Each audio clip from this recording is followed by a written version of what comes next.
lugares, acomodando por favor nuestras sillas.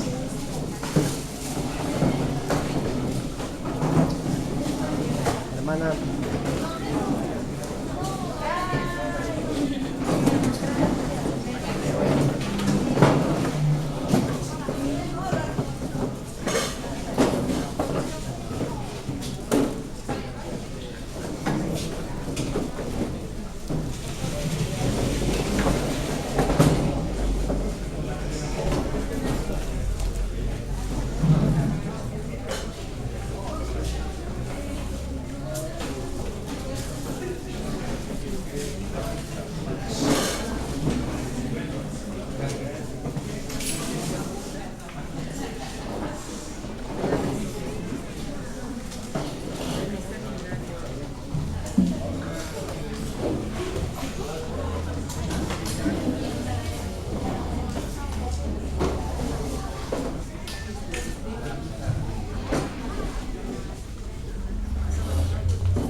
Muy bien.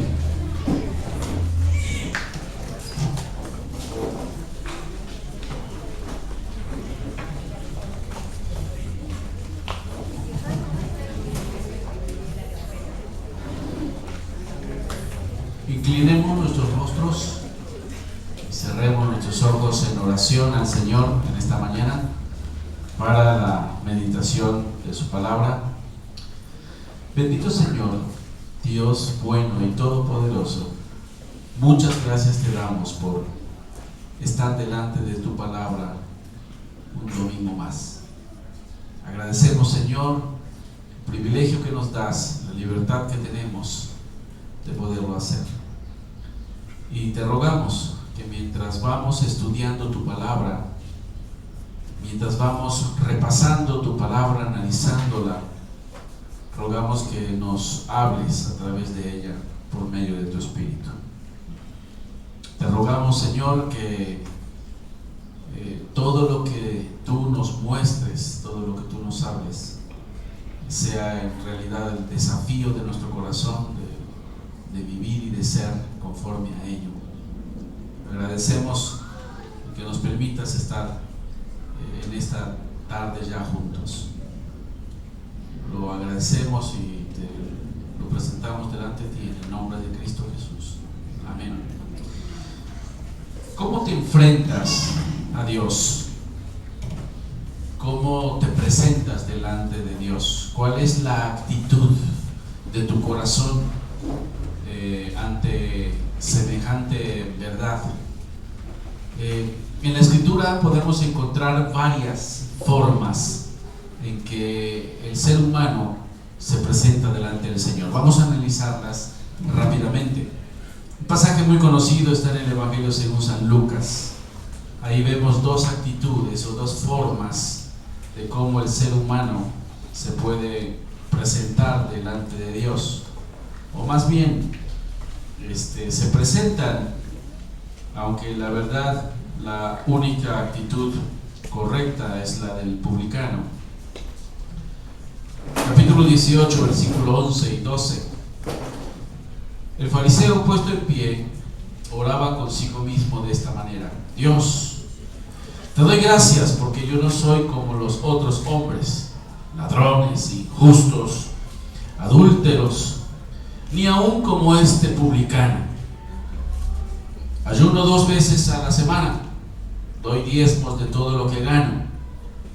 Mas el publicano, estando lejos, no quería ni aun alzar los ojos al cielo, sino que se golpeaba el pecho diciendo: Dios, sé propicio a mí, pecador.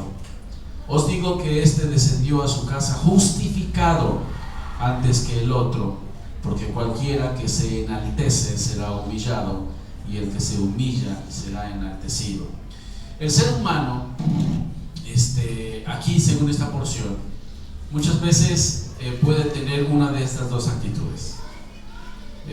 Existen muchas personas que, debido a su forma de ser, debido a sus creencias muy particulares, debido a lo que ellos consideran que son y hacen, se presentan así, con esa arrogancia, ¿no? y piensan que por lo que son o lo que hacen o lo que creen pueden ganarse el favor de Dios, y se presentan con esa arrogancia y con esa soberbia delante de Él. Sin lugar a dudas, esa no es una actitud adecuada para el ser humano, para presentarse delante de Dios. Sin embargo, está la otra parte de la moneda, ¿verdad? Ahí está la otra escena, en donde un publicano, y sabemos perfectamente que un publicano era una persona judía propiamente, que se ponía al servicio de Roma para cobrar los impuestos, ¿verdad? Y de alguna manera era un traidor al pueblo de Israel, y el pueblo de Israel como tal lo menospreciaba y lo rechazaba por eso, y le daban el adjetivo de publicano. Y si había alguien despreciable para un judío, y más para un religioso judío, pues era un publicano. Y por eso este hombre decía: no soy ni siquiera como ese publicano. Y el publicano, escondido de ahí detrás del templo, se golpeaba el pecho y decía: Señor, sé propicio a mí, que soy pecador. Ciertamente sé que hay tu justicia es grande, y reconozco y admito mi pecado delante de ti, y que yo no puedo ganarme tu favor, y que la demanda del pecado es la muerte, pero te agradezco porque tú eres mi propiciación. Tú mismo eres quien satisfaces la demanda de tu justicia a favor de mí, porque yo no lo merezco, ¿verdad? Esa es una actitud correcta de humillación del ser humano para presentarse delante de Dios en bancarrota, admitiendo y reconociendo su situación personal, y viniendo humillado ante los pies del Señor, reconociendo, admitiendo su propio pecado y su propia necesidad interior, ¿verdad?, delante del Señor, y reconociendo que el Señor es el quien satisface, y el Señor es suficiente en su gracia y su misericordia para poder dar la salvación y el perdón. Esa es una actitud correcta.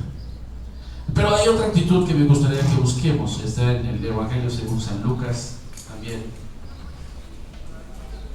Si me acompaña, capítulo 15, versículos 18 y 19. El Evangelio según San Lucas, capítulo 15, versículos 18 y 19. Igual es una parábola sumamente conocida, que es la parábola del hijo pródigo. Y saben la historia.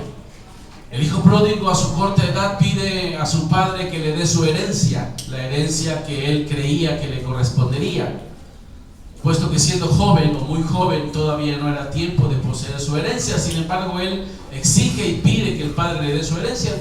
Su padre le da la herencia, y él se va, y conoce usted la historia, lo malgasta en perdición, ¿verdad?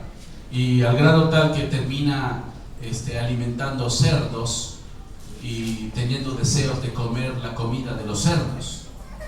Y en el versículo número 18 dice, desde el 17: y volviendo en sí dijo: ¿cuántos jornaleros en casa de mi padre tienen abundancia de pan, y aquí perezco de hambre?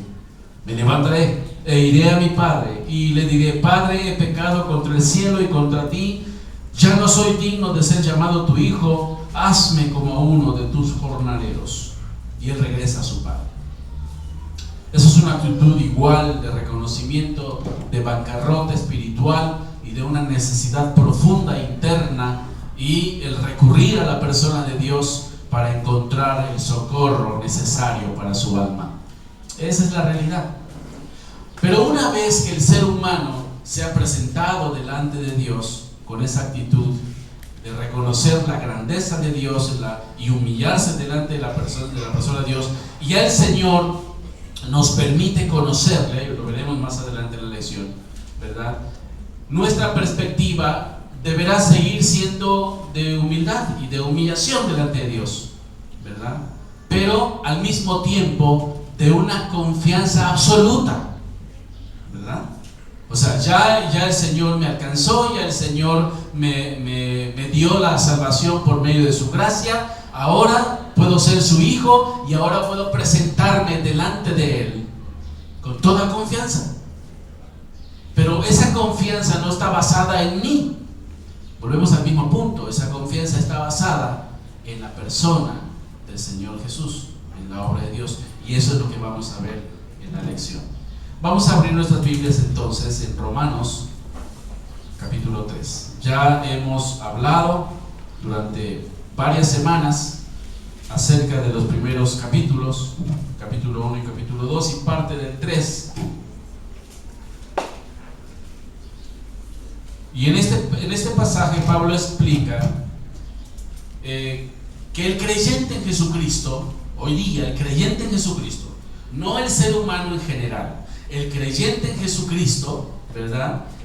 No se presenta delante del Señor con ninguna de estas tres opciones, con la soberbia y la arrogancia, ¿verdad? Pero tampoco ahí escondido en un lugar donde piense que no tiene acceso, libertad de acceder, ¿verdad? Como el publicano que ahí estaba en lo oculto del templo, ¿verdad? Ahora en Cristo Jesús podemos presentarnos delante del Señor con la confianza en la gracia y la misericordia de Jesús aplicada a nuestro favor, ¿verdad?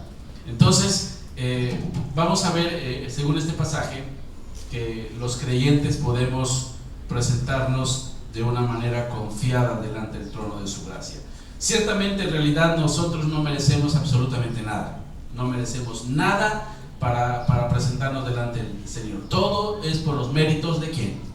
De Jesucristo, ¿verdad? ¿Por qué? Porque nosotros los seres humanos, aún los cristianos, nunca debemos olvidar eso. Nosotros solamente merecemos la muerte, solamente merecemos la muerte, pero en Cristo hemos sido redimidos.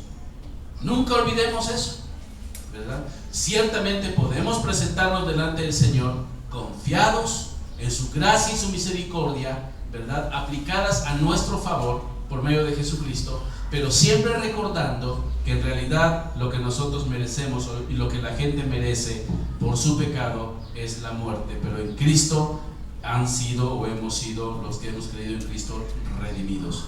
En el capítulo 1, versículo 18, ¿se acuerdan? El apóstol Pablo empieza a describir un catálogo de pecados que cuando usted los va estudiando, ¿cómo se va sintiendo? ¿Cómo se sintió cuando estudió el capítulo 1, versículo 18? Cómo la humanidad es presentada magistralmente por el apóstol Pablo, ¿se acuerdan? No hicieron caso de Dios, desecharon la verdad de Dios, eligieron la mentira y empieza la degradación del pecado. Eso es en el capítulo 1, versículo 18, lo podemos ver rápidamente. Dice, la escritura dice así: porque la ira de Dios se revela desde el cielo contra toda impiedad e injusticia de los hombres que detienen con injusticia la verdad. Porque lo que de Dios se conoce le es manifiesto, pues Dios se lo manifestó. Porque las cosas invisibles de Él, su eterno poder y deidad, se hacen claramente visibles desde la creación del mundo, siendo entendidas por medio de las cosas hechas, de modo que no tienen excusa. Pues habiendo conocido a Dios, no le glorificaron como a Dios, ni le dieron gracias, sino que se envanecieron en sus propios razonamientos, y su necio corazón fue entenebrecido. Profesando ser sabios, se hicieron necios, cambiaron la gloria de Dios incorruptible en semejanza de imagen de hombre corruptible, de aves, de cuadrúpedos y de reptiles, por lo cual también Dios los entregó la inmundicia en las concupiscencias de sus corazones, de modo que deshonraron entre sí sus propios cuerpos, ya que cambiaron la verdad de Dios por la mentira, honrando y dando culto a las criaturas antes que al Creador, el cual es bendito por los siglos. Amén.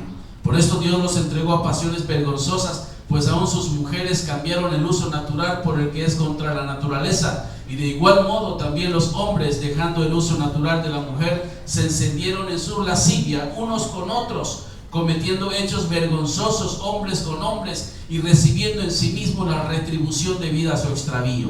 Y como ellos no aprobaron tener en cuenta a Dios, Dios los entregó a una mente reprobada para hacer cosas que no convienen, estando atestados de toda injusticia, fornicación, perversidad, avaricia, maldad, llenos de envidia, homicidios, contiendas, engaños, malignidades, murmuradores, detractores, aborrecedores de Dios, injuriosos, soberbios, altivos, inventores de males, desobedientes a los padres, necios, desleales, sin afecto natural, implacables, sin misericordia.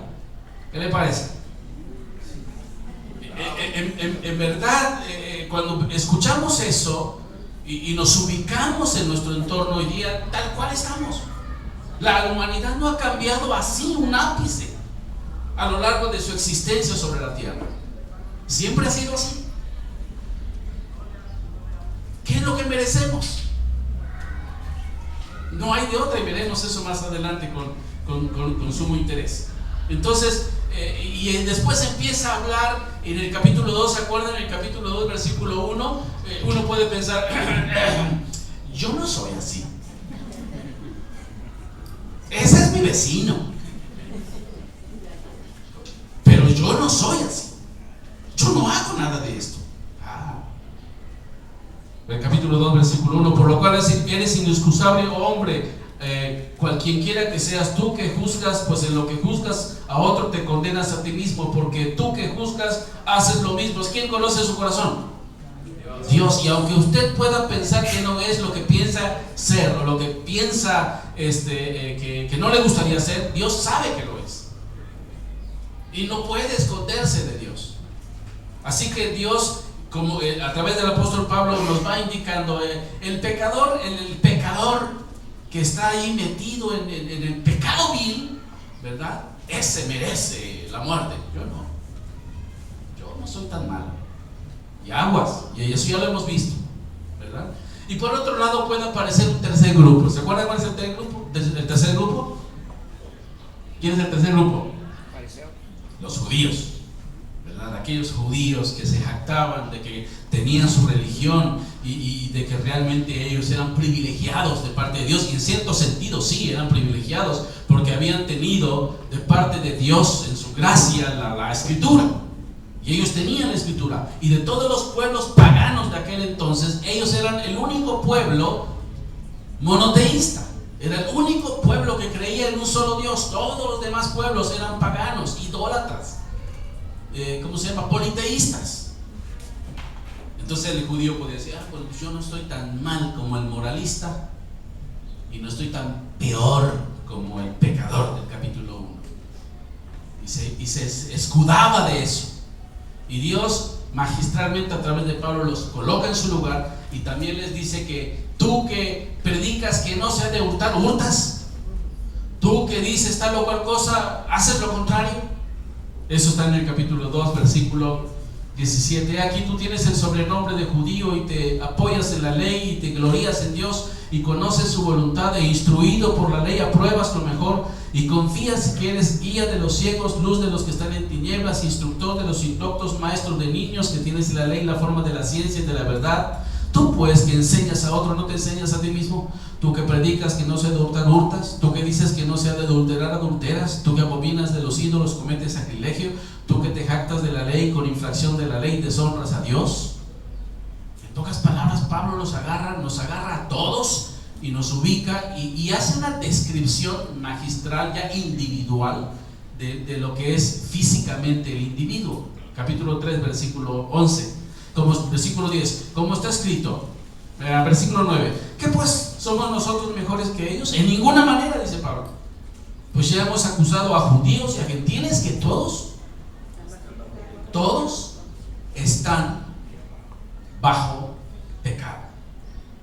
Como está escrito, no hay justo ni a uno, no hay quien entienda, no hay quien busque a Dios. Todos se desviaron, a una se hicieron inútiles. No hay quien haga lo bueno, no hay ni siquiera uno. Sepulcro abierto su garganta, con su lengua engaña. Veneno de áspides hay debajo de sus labios. Su boca está llena de maldición y de amargura. Sus pies se apresuran para derramar sangre. Quebranto y desventura hay hay en sus caminos.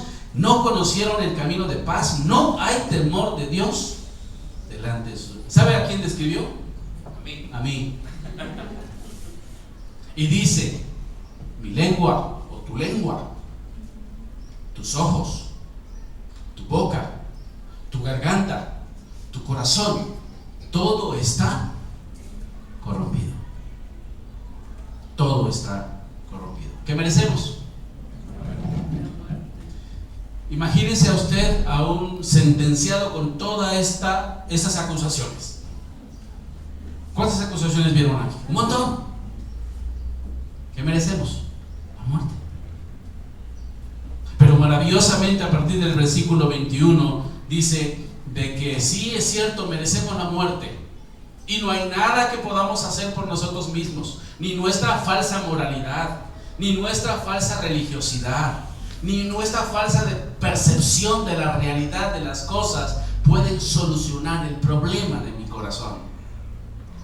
Yo solamente soy un pecador y merezco la muerte, al igual que usted, sea usted quien sea. Pero en Cristo podemos ser redimidos.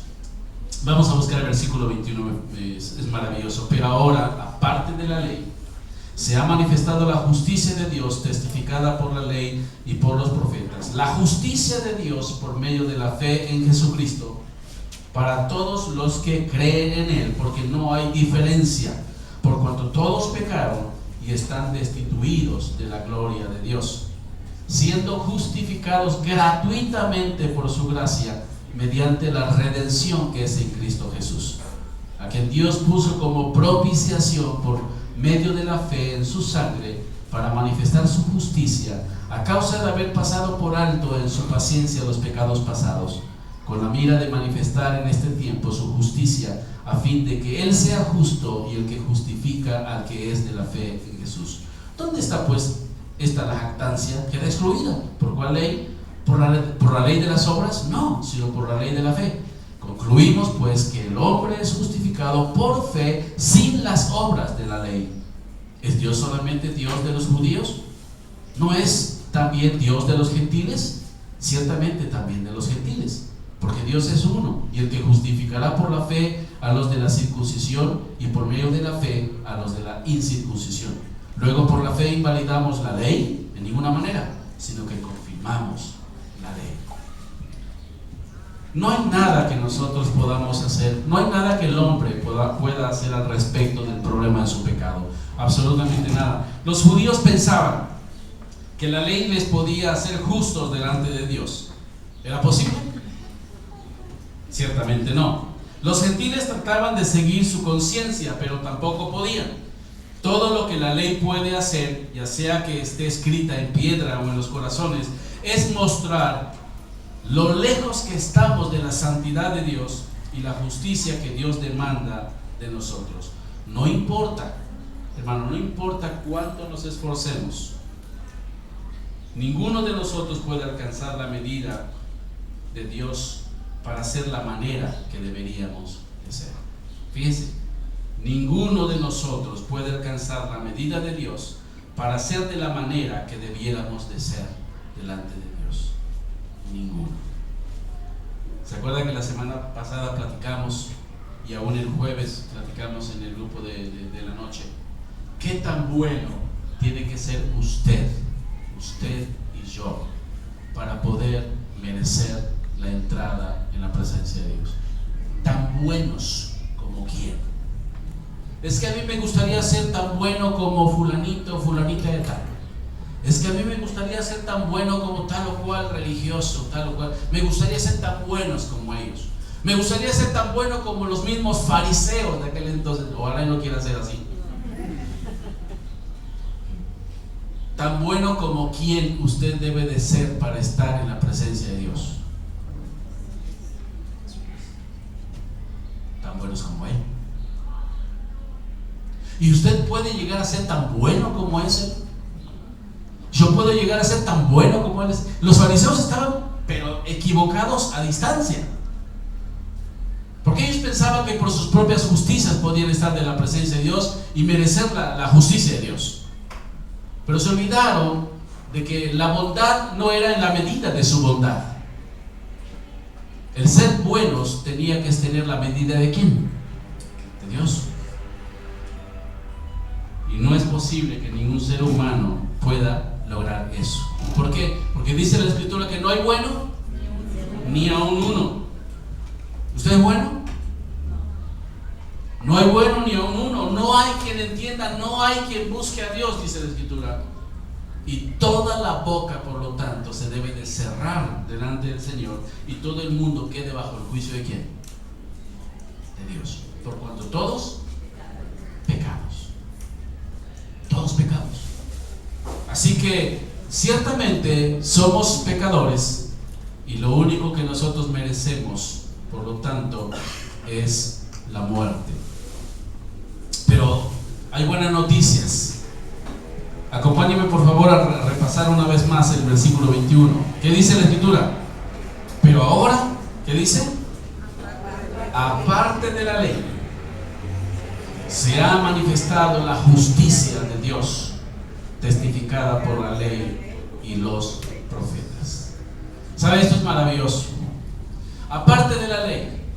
Si usted recuerda en el Evangelio según San Lucas, si me acompaña, en el capítulo 24, el Señor menciona que en verdad el pueblo de Israel sí había escuchado acerca de la escritura, de la ley.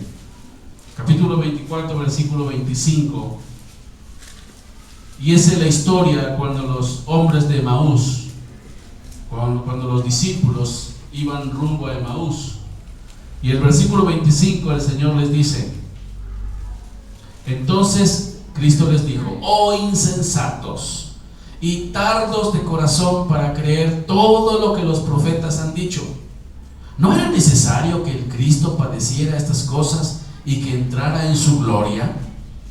Y comenzando desde Moisés y siguiendo por todos los profetas, les declaraba en todas las escrituras lo que de él decía. Y cuando la escritura dice que desde Moisés hasta los profetas, ¿a qué se refiere? Toda la ley. ¿A todo qué? ¿Todo el mundo? No. Cuando dice desde Moisés hasta los profetas, todo el Antiguo Testamento. O sea, realmente los israelitas tenían ese privilegio. Y sin embargo ellos no pudieron ver al Mesías. Pero lo interesante es que la Escritura menciona que aunque Dios había presentado eso en las Escrituras, nosotros podemos ver que en Jesucristo se cumplen las Escrituras. Y que nosotros los creyentes podemos llegar al conocimiento de la persona de Dios a través de la persona del Señor Jesucristo, del cual hablan las Escrituras. Entonces el apóstol Pablo, regresando a Romanos, el apóstol Pablo dice: aparte de la ley, se ha presentado la justicia de Dios, testificada por la ley y los profetas. Ahora, tres palabras muy interesantes menciona el apóstol Pablo aquí. Tres palabras muy extrañas, interesantes y extrañas. ¿Cuáles son? Gracia es un poco más conocido, ¿verdad? Misericordia también es un poco más conocido. ¿Cuáles son las palabras un poquito extrañas para muchos que Pablo menciona aquí? Uno de ellos es ¿qué? Redención. Otro es propiciación. Y otro es justificación. O sea, Pablo va a demostrar a través de estas palabras el plan de Dios de la salvación registrada desde los tiempos del Antiguo Testamento. Y cuando nosotros entendemos estas palabras, llegamos a comprender y a tener un poquito más la claridad en cuanto a la salvación. La redención se basa, por así decirlo, en la propiciación, y eso trae como consecuencia la justificación. Y vamos a ver por qué digo esto. Todo esto es por la gracia de Dios y de una manera libre y gratuita. Porque el versículo 24 del capítulo 3 de Romanos nos lo dice. Dice, siendo justificados ¿de qué forma? Gratuitamente. Aquellos que no merecen otra cosa que la muerte, ¿verdad? Podemos recibir gratuitamente la libertad, la justificación en la persona del Señor Jesucristo. Ahora, ¿qué es la palabra? ¿Qué significa la palabra redención? Que es importante para entender la justificación. Sin redención propiamente, sin ser redimidos propiamente, no puede haber justificación. Redimir significa, ¿se acuerdan? ¿Qué significa redimir? pagar un rescate. Eso significa redimir, pagar un rescate. Y esto se utilizaba en dos sentidos. Se utilizaba cuando alguien iba al mercado de esclavos, ¿verdad? Y compraba un esclavo, pagaba el precio del esclavo, ¿verdad? Significa que alguien va al mercado de esclavos y redime o rescata a un esclavo. Eso significa redimir. Alguien paga el precio por el esclavo que está en el mercado de esclavos y lo compra. Nosotros estamos en el mercado ¿de dónde? Estamos en el mercado de esclavos. El ser humano está en el mercado de esclavos. ¿De cuál esclavitud? Del pecado. Y el Señor tiene a bien pagar el precio. ¿Cuál fue el precio que el Señor Jesucristo pagó? Su muerte, su sangre. Él paga el precio, ¿verdad? Y nos compra. Y es interesante que se utilizan algunas palabras, agorazo, exagorazo y lutro, cuando se habla de esto. Él nos compra del mercado, nos saca del mercado de esclavos y nos deja libres. Eso es maravilloso. Somos esclavos del pecado, pero Él viene, nos compra, paga el precio, nos saca del mercado de esclavos y nos deja libres. Y por eso vivimos en la libertad de Cristo, ¿verdad? Esa es la palabra redención. Ahora la palabra propiciación. ¿Por qué significa esta palabra propiciación? Lo mencionamos igual hace 15 días un poco. Esta palabra es usada por Pablo e interpretada de varias maneras, pero en cada caso siempre tiene la idea de que la justicia de Dios ha sido totalmente satisfecha por la muerte de Cristo en la cruz. ¿Se da cuenta? La paga por nuestro pecado ha sido completamente satisfecha, pagada por la justicia de Dios. Si el Señor nos salvara, si el Señor nos perdonara sin la necesidad de que se pague el justo precio por el pecado, Dios no sería justo. Pero Él paga nuestro pecado. La paga del pecado es ¿qué? Muerte. Él paga por nuestro pecado, Él paga el precio, y de esa manera Él tiene, ¿verdad?, la libertad, la autoridad para justificarnos, para perdonarnos. Bueno, habría mucho que decir, pero el tiempo nos corta. En el Nuevo Testamento no es simplemente un asunto meramente humano. El pecado no es un asunto meramente humano, mis hermanos. El pecado primero es, sobre todo, gracias hermano, es sobre todo una rebelión contra Dios. El pecado es rebelión contra Dios, es un desafío contra Dios, es un apartarse de Dios y como consecuencia una culpa delante de Dios. Eso es el pecado. Y muchas veces nosotros los seres humanos no dimensionamos esto como tal.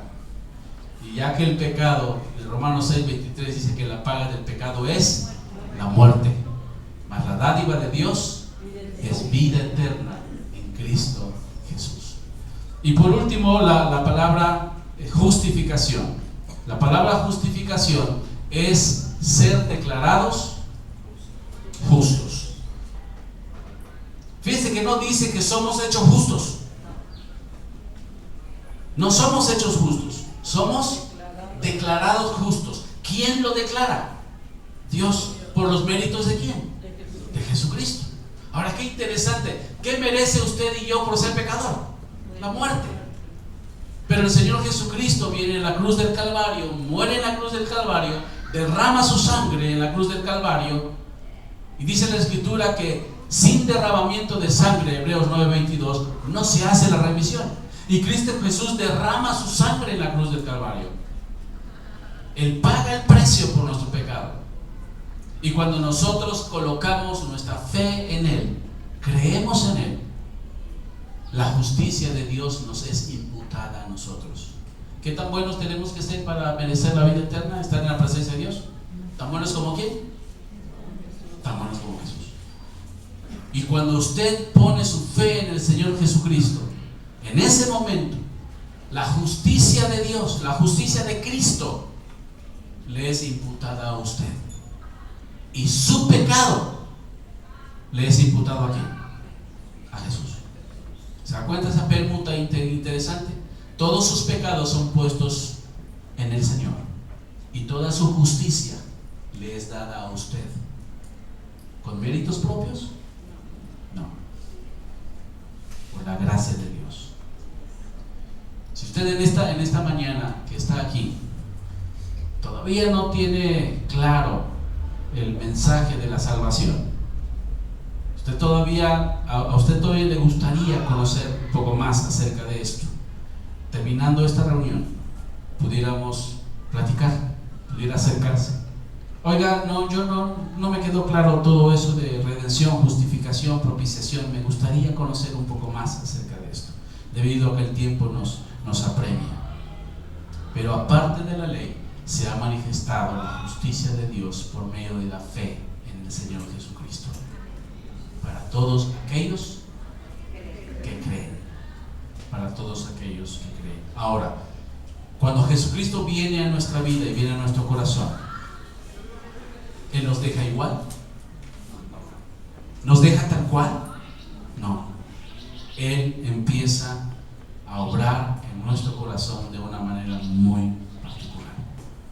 Y Él empieza a transformar nuestra vida y empezar a ver la vida con sus ojos, en su perspectiva, bajo la luz y la dirección de su santa palabra.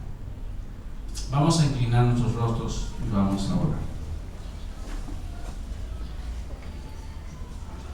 Bendito Señor, no queremos olvidar nunca quién eres tú. Señor, en esos días nos has permitido encontrarnos muy cerca ante el dolor de la muerte. Hemos visto la situación de la partida de nuestra hermana Sol. Pero Señor, qué bueno es saber que aun cuando sufrimos la ausencia de su persona, podemos descansar y estar seguros, porque tu palabra nos lo confirma, en dónde está nuestra hermana Sol. Está ausente de cuerpo, ciertamente, pero está presente a ti.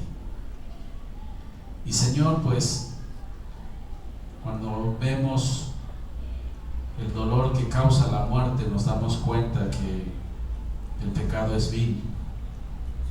Pero qué bueno, Señor, es saber que la muerte no es el fin de nuestras vidas, es solamente el paso, el brinco para estar delante de tu presencia.